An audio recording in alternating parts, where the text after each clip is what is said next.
Hi, friends!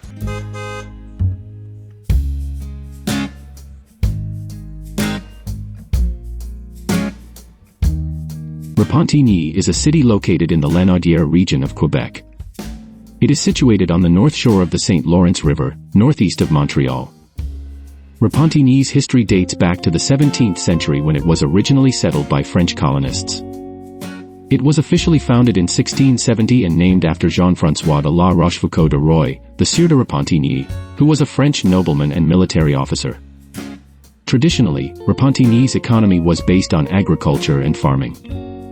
However, over the years, it has diversified into other sectors such as manufacturing, retail, and services. Many residents also commute to nearby Montreal for employment opportunities. Repentigny is one of the larger cities in the Lanaudière region, with a population that has been steadily growing over the years. It is a predominantly French-speaking city, reflecting Quebec's linguistic and cultural heritage. Repentigny boasts several parks, green spaces, and recreational facilities for outdoor activities. These include bike paths, sports fields, playgrounds, and waterfront areas along the St. Lawrence River, providing opportunities for residents to enjoy nature and stay active. Overall, Repentigny is a dynamic city with a rich history, diverse economy, and plenty of amenities for its residents to enjoy. Its location near Montreal and the St. Lawrence River adds to its appeal as a place to live, work, and play in Quebec.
Woo!